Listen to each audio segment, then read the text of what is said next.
গরু মাংস দিয়ে আজকে স্যান্ডউইচ বানাবো। পুরো ভিডিওটা আপনাদের সাথে শেয়ার করবো। এভাবে স্লাইস করে নিতেছি।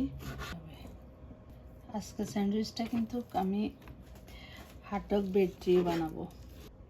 মাংসগুলোকে পরিষ্কার করে নিই। এখানে নিছি আদা পেস্ট, রসুন পেস্ট, 1 চামচ ইয়োগার্ট।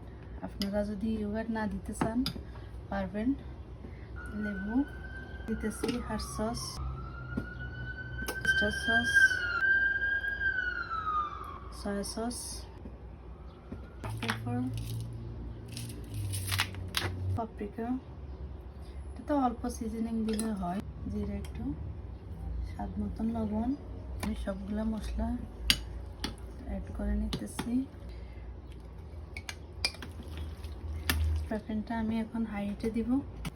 ফ্রাই প্যানটা গরম হয়ে গেছে। এখন আমি অলিভ অয়েল দিতেছি, এগুলোকে দিয়ে দিতেছি। খেয়াল রাখবেন যেন ওভারকুক না হয়। উঠে নিতেছি। খুব সুন্দর।